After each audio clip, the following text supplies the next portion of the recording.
esse um game sozinho. As pessoas começaram a modificar os cenários como queriam e muitas vezes escolhiam ambientações da Segunda Guerra Mundial, por exemplo.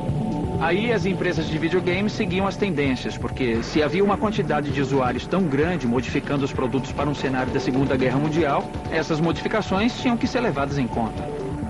Grande parte dos jogos mais violentos e que mais vendem no mercado é sobre a Segunda Guerra Mundial e simulações militares. A gente pode concluir que a Segunda Guerra foi muito patriótica e havia uma clareza moral. Todo mundo sabia quem eram os vilões e quem eram os mocinhos.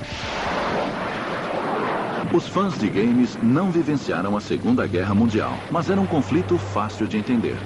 Ao contrário da Guerra Fria, que havia terminado recentemente, foi uma batalha real com muitos heróis em jogo. O passado tinha alguma coisa de atraente, mas filmes como O Resgate do Soldado Ryan também influenciaram e eu acho que as pessoas consideram que essa foi uma guerra justa. E se você viu esses filmes ou teve um avô que lutou na guerra, nesse caso então você joga pensando, nossa, olha só o que eu estou fazendo, porque é quase a mesma coisa. Quando os jogadores se tornaram designers melhores, recriaram conflitos mais recentes. E as modificações ou modders eram uma forma de expressão completamente nova. Parecia que os limites estavam começando a encolher no que dizia respeito ao momento certo de tocar nesses assuntos. E por falar em momento certo, a geração da Segunda Guerra já estava morrendo quando começaram a fazer filmes de guerra e a desenvolver esses jogos. Talvez isso tivesse alguma coisa a ver com o momento certo, mas depois esses limites encolheram. Começaram a surgir games sobre a Guerra do Vietnã e em seguida sobre conflitos mais atuais que mostravam as guerras no deserto. Por muito tempo considerada preguiçosa pelos pais, a geração X finalmente mostrou seu valor com a explosão da internet. Milhões de pessoas estavam online. Aproveitando a tecnologia ao máximo e compartilhando habilidades, jogadores do mundo inteiro se organizaram em redes de milhões de usuários, todos empenhados em superar uns aos outros. É o conceito de comunidade. Existe uma imensa gama de pessoas criativas que jogam os games e criam os games. Acho que fica melhor desse jeito. Pessoas como Will Wright afirmam que no futuro 60% do conteúdo dos jogos não será feito por designers profissionais, mas por amadores que consomem esses jogos. Ele diz que os games modernos competem pelas comunidades e quem criar a comunidade mais criativa será o vencedor. Isso mostra uma mudança na maneira de ver os games, de produtos para experiências. As pessoas que fazem os jogos com certeza são designers inteligentes, é claro. Mas tem gente que está dedicando a vida a esse tipo de coisa e jogando durante tanto tempo que tem uma noção muito clara daquilo que gostaria que fosse mudado. Os modificadores têm muitas ideias em comum e fazem melhorias que a gente gostaria de fazer, mas que seria muito cansativo de consertar. Se a década de 80 representou o nascimento da indústria, na década de 90 os jogadores passaram a fazer parte dela. Apesar de os jogos darem naturalmente a sensação de poder, eram os designers que tinham a verdadeira autoridade. Mas os jogadores também queriam criar, tornando os games mais divertidos do que nunca. Às vezes, os usuários fazem modificações para pôr na internet bem melhores do que as fases originais do jogo. Isso é interessante porque quando a vida útil de um jogo começa a chegar ao fim, uma maneira de estender essa duração, o interesse pelo game e manter os ganhos financeiros, é deixar os jogadores inventarem fases novas. Para isso, eles precisam comprar uma cópia. Daí podem mostrar a criatividade aos amigos. As empresas inteligentes começaram a apoiar as modificações e até começaram a contar com isso. Elas entram com arroz e feijão e deixam os modificadores inventarem as coisas novas. Na época, nós ficamos meio surpresos. As pessoas não apenas estavam usando as ferramentas para modificar os games e criar novas experiências de jogo, mas também estavam pegando os games para usar como uma espécie de teatro de bonecos, para criar filminhos. No começo até parece. Ao usar ferramentas de computador similares às que são usadas para modificar os games, os jogadores se tornaram cineastas e transformaram videogames populares em curtas-metragens de animação chamados Machinima. Não, Tucker, você não pode ficar com meu rifle até amanhã. Machinima é uma forma de contar histórias usando videogame ou ambiente pré-renderizado. É uma espécie de filme.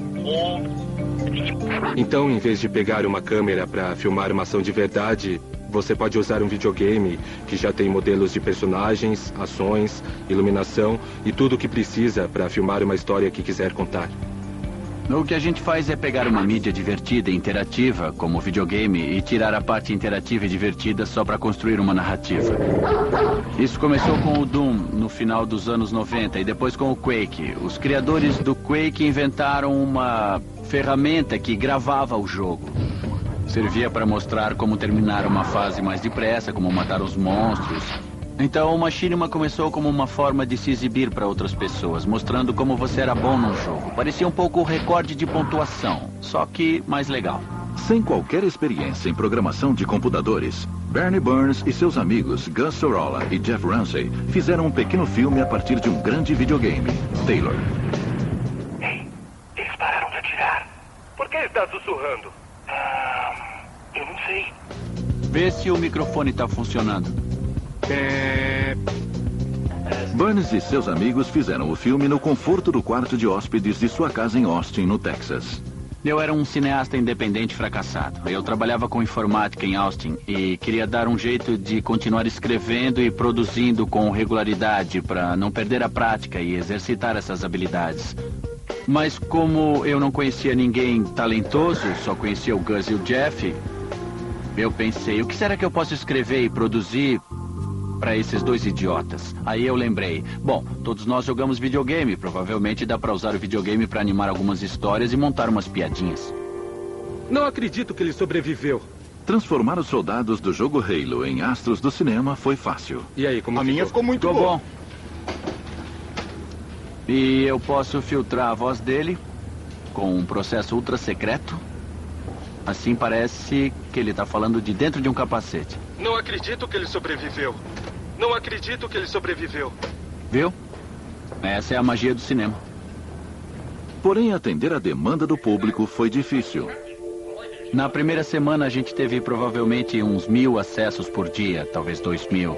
E depois de 2 semanas eram mais ou menos 500 mil de pessoas acessando o site, sabe, todos os dias. Acho que a gente não estava preparado para tanta popularidade assim logo de cara. O nosso servidor ficou completamente sobrecarregado, então em um mês a gente passou de um servidor que era um simples computador no canto do meu quarto para 4 servidores em 3 cidades diferentes do país para tentar disponibilizar esse filme. Burns e sua equipe queriam distribuir Red vs. Blue para qualquer um que quisesse assistir. Qualquer um, com exceção da Microsoft e da Band, os editores do jogo Halo. Aí, cara, o chip explodiu. Tava brincando. Burns não tinha autorização para utilizar o game. Tive uma ótima ideia. Eu me lembro de um dia que a gente estava monitorando os acessos e vimos o endereço da Microsoft passando. Porque eles estavam assistindo ao vídeo. A gente achou muito estranho. Depois vimos mais 5 acessos da Microsoft e achamos mais estranho. Depois foram mais 30. Eu me lembro que começamos a repassar o link para as pessoas assistirem na Microsoft. Depois começamos a discutir sobre os direitos, se eles teriam autorização de uso, se a gente devia pedir uma participação caso houvesse dinheiro envolvido. Pouco tempo depois, a gente recebeu uma ligação da Band. Era um dos principais produtores dos games Halo e Halo 2. Ele disse, a gente gostou do que vocês estão fazendo e queremos ter certeza de que vão fazer direitinho, então podem continuar fazendo. No caso de Red vs. Blue, a equipe da Band sabia o que estava acontecendo e adorou, na verdade. A decisão foi tomada conscientemente e não se importaram muito com a questão dos direitos autorais. Na verdade, era bom para o jogo que esse tipo de coisa acontecesse. O trabalho, de uma certa forma, foi respeitoso com o Halo, apesar de ser uma espécie de paródia. Ah, é bom estar de volta. Faz tanto tempo. Ah, quem que eu quero enganar? Nem 1 milhão de anos esse buraco vai ficar mais interessante. Uma das coisas mais legais da cultura dos fãs de videogames de ficção científica é que se as pessoas gostam de uma coisa, elas fazem de tudo para dar apoio. I play Halo 2. I play Halo 2 non-stop. It's phenomenal. O jogo Halo 2 quebrou recordes e vendeu 125 milhões de dólares em apenas 24 horas após o lançamento em 2004. Yeah, great, man. Halo 2, about time. Red vs. Blue se tornou um dos exemplos mais bem-sucedidos de conteúdo de jogo gerado por usuários. Finalmente, Hollywood passou a levar